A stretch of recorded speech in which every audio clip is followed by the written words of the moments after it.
अब बात कर लेते हैं सम्राट मीर भोज को लेकर। राजकुमार भाटी जी, क्या लग रहा है कहीं ना कहीं जो पंचायतें हुई थी अब वो डाउनफॉल एक दिखाई दे रहा है, वो समर्थन जो आपने कोशिश की थी अर्जित करने की वो नहीं दिखाई दे रहा है, क्या इसमें पूरा एक राजनीतिकरण हो गया इस पूरे मसले का? देखिए, गैर राजनीतिक तो कुछ होता ही नहीं है। इस शब्द से तो मुझे बड़ी एलर्जी है जब लोग कहते हैं गैर राजनीतिकरण। राजनीति, अब जैसे किसान आंदोलन चला, राजनीति कर रहे हैं जी। अरे राजनीति तो है, तुम एक ऐसी नीति बना रहे हो, ऐसे कानून लेकर आ रहे हो जो अंग्रेज़ों के से देश को आज़ाद होने के बाद ख़त्म किए थे हमारी सरकारों ने। भंडारण का कानून, कॉन्ट्रैक्ट खेती का कानून, उन्हें तुम दोबारा लेके आ रहे हो। तो तुम सरकार में बैठे हो इसीलिए तो लेके आ रहे हो। तो मीर भोज प्रकरण पर भी मैं हमेशा बोला हूँ, आपने भी सुना होगा कि योगी आदित्यनाथ की औकात क्या है कि वो गुर्जर शब्द को मिटा दे। राजनीति के कारण ही तो उसे ताकत मिली है। उत्तर प्रदेश का मुख्यमंत्री है, इसलिए तो उसकी इतनी हैसियत हुई कि उसने हमारे जाति के नाम को मिटा दिया। तो राजनीतिक मुद्दा तो यही है, गैर राजनीतिक तो यही नहीं। और राजनीतिकरण तो इसका होना ही चाहिए। जब लगा दिया गया था तो उसको तो फिर मामले को सुलझा लेना चाहिए था। थोड़ा मैं इसे स्पष्ट कर दूं, ये प्रकरण जो है गुर्जर सम्राट मीर भोज प्रकरण जो दादरी में घटित हुआ, ये बहुत ही शर्मनाक और बहुत ही चिंताजनक प्रकरण है। एक मुख्यमंत्री इतनी छोटी सोच का हो सकता है। ये मीर भोज विद्यालय का संचालन गुर्जर विद्या सभा करती है, 1908 से ये संस्था है। और ये सारा पैसा इसमें गुर्जरों का लगा हुआ है। मूर्ति भी गुर्जरों के पैसे से बनी, गुर्जरों ने लगाई उसे। आके तुम मुख्यमंत्री हो, तुम्हारे हाथ में पावर है, तुम कहोगे इस पैसे गुर्जर शब्द मिटाओ। ये पूरी जाति का अपमान था और ये मुद्दा ना ख़त्म हुआ है ना ख़त्म होगा। इस चुनाव में भारतीय जनता पार्टी को सबक गुर्जर समाज सिखाएगा। गुर्जरों के अंदर बहुत आक्रोश है, नौजवानों के अंदर बहुत आक्रोश है, पूरे समाज के अंदर आक्रोश है। जो हमारी जिम्मेदारी थी वो हमने पूरी कर दी। हमें उसका विरोध करना था, विरोध बहुत मजबूत तरीके से दर्ज हुआ और प्रदर्शन हुए, गिरफ्तारियां हुई, हमारे खिलाफ मुकदमे हुए। पूरे समाज के लोगों ने साथ दिया, किसी एक व्यक्ति या एक पार्टी का मैटर नहीं है। लेकिन मैं अपनी पार्टी के नेता माननीय अखिलेश यादव जी का विशेष धन्यवाद व्यक्त करूँगा। सबसे पहले उनका ट्वीट हमारे समर्थन में आया, गुर्जर समाज के समर्थन में उन्होंने ट्वीट किया, समर्थन किया, फिर बाकी पार्टियों ने भी किया। तो ये तो मुद्दा रहेगा, चुनाव में मुद्दा ये बनेगा। आपको नहीं लगता कि जिस दिन वो हटाया गया था फिर वहाँ स्टिकर से लगाया गया और उसके कुछ दिन बाद जो है कालिक पोती गई, उसके दोबारा गुर्जर शब्द लिख दिया गया, तो प्रकरण को ख़त्म कर देना चाहिए था? गुर्जर शब्द लिखा किसने है हमें नहीं पता। क्या मुख्यमंत्री ने इसके लिए माफ़ी मांगी उसे मिटाने के लिए? क्या कोई सरकारी आदेश हुआ, कोई ऑफिशियल ऑर्डर हुआ कि इसमें गुर्जर शब्द गलत मिटाया गया था, इसे लिख दिया जाए? अगर किसी ने चुपचाप आके लिख दिया, उसे हम कैसे मान लें कि सरकार ने लिखवाया? तो हम तो अभी लिखा हुआ नहीं मानते।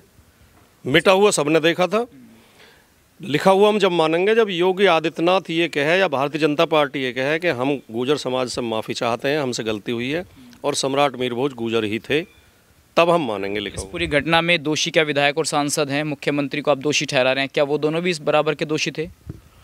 देखिए, आप पत्रकार हैं, आप को भी काफ़ी जानकारी होगी, नहीं होगी तो मैं बता दूं आपको कि ये जो 22 सितंबर का कार्यक्रम था दादरी में, 21 सितंबर की रात को आके मुख्यमंत्री गाजियाबाद में रुक गए थे गेस्ट हाउस में। वहाँ जाके एक कोई संगठन के लोग उनसे मिले और उनसे ये कहा कि ये गुर्जर शब्द मीर भोज के आगे नहीं लिखा जाना चाहिए, या तो आप अपना कार्यक्रम कैंसिल करो या गुर्जर शब्द मिटवाओ। तो मुख्यमंत्री ने वहाँ से पुलिस को, प्रशासन को आदेश दिए, डीएम और कमिश्नर को आदेश दिए कि उसमें से गुर्जर शब्द मिटा दिया जाए। ये अधिकृत खबर है और प्रमाणित खबर है, ठीक है। तो मुख्यमंत्री के आदेश से हटा। रात को किसने हटाया हमें नहीं पता। 2 बजे उसमें काला सीमेंट भर दिया गया, जिसे गुर्जर समाज ने इस रूप में लिया कि गुर्जर शब्द के ऊपर कालिक पोत दिया। उसके बाद दिन में किसी ने लगा दिया उस पर स्टिकर। तो मुख्यमंत्री ग्रेटर नोएडा में थे, 1 घंटे इसलिए बैठे रहे कि पहले गुर्जर शब्द हटाया जाए, मैं जब तब जाऊंगा। तो वहाँ पे पहले एक दरोगा को भेजा गया गुर्जर शब्द मिटाने के लिए। दरोगा जब उस पर ऊपर चढ़ा तो लड़कों ने हल्ला मचा दिया, गुर्जर युवाओं ने। तो उसने कहा जी हम नहीं जाएंगे। फिर लोकल विधायक ने खुद जाके वो हटाया, ये सब ने देखा और विधायक के खिलाफ नारेबाजी भी हुई। तो इसमें मुख्य अपराधी और मुख्य दोषी तो मुख्यमंत्री हैं, और मुख्यमंत्री की घटिया सोच है और भारतीय जनता पार्टी की घटिया सोच है, जातिवादी सोच है। मुख्यमंत्री शहीद रोशन सिंह के लिए ट्वीट करते हैं तो ठाकुर रोशन सिंह लिखते हैं।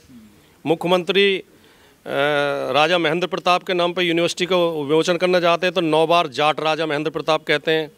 और दादरी माँ के गुर्जरों को उपदेश देते हैं कि महापुरुषों की जातियाँ नहीं होती। तो ये दोगला जो रवैया भारतीय जनता पार्टी का हमेशा ही रहता है, धर्म के नाम पे, जाति के नाम पे, इसके लिए असली दोषी तो मुख्यमंत्री हैं, क्योंकि ये विधायक और ये तो चपरासी हैं, इन्हें तो जी हजूरी करनी है। इन्हें तो मुख्यमंत्री ने कहा, इनमें इतनी हिम्मत नहीं थी, जबकि इतनी हिम्मत होनी चाहिए थी इनमें, कि कहते कि नहीं इसमें हमारे समाज का अपमान है, हम इसे नहीं मिटाएंगे, चाहे आप अनावरण करो या मत करो।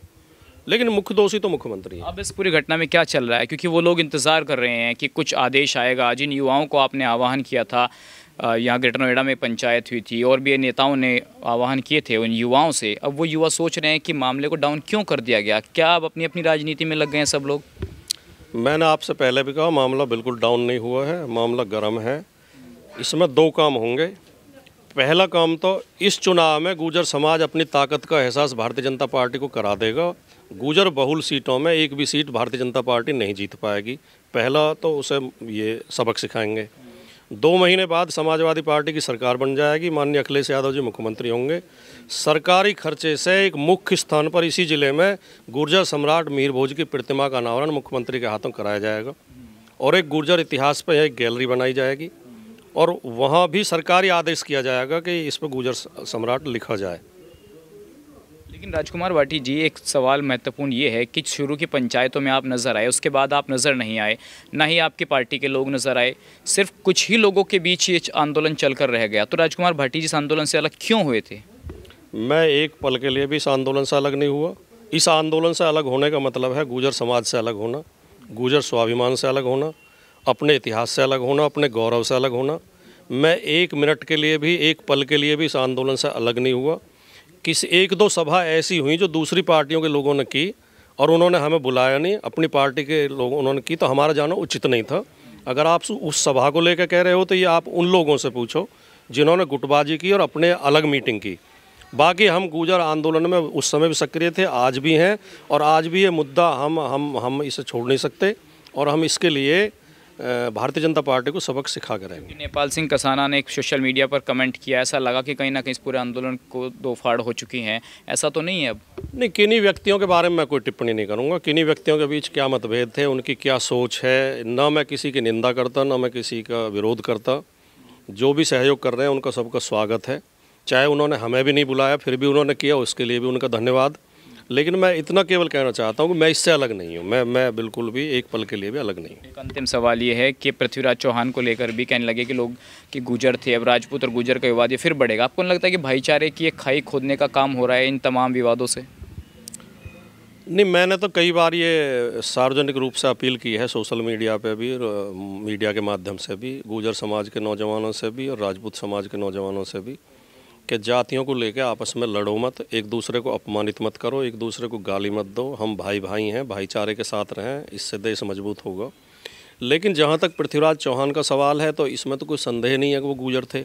पृथ्वीराज चौहान राजा अनंगपाल तंवर के देवते थे। राजा अनंगपाल तंवर दिल्ली के तंवर राजा थे। अनंगपुर गांव आज भी तंवरों का गांव है, दिल्ली में बसा हुआ है। राजा अनंगपाल की बेटी अजमेर जो ब्याही गई थी उनसे पृथ्वीराज चौहान पैदा हुए, तो वो गुर्जर ही थे, इसमें कोई संदेह नहीं है।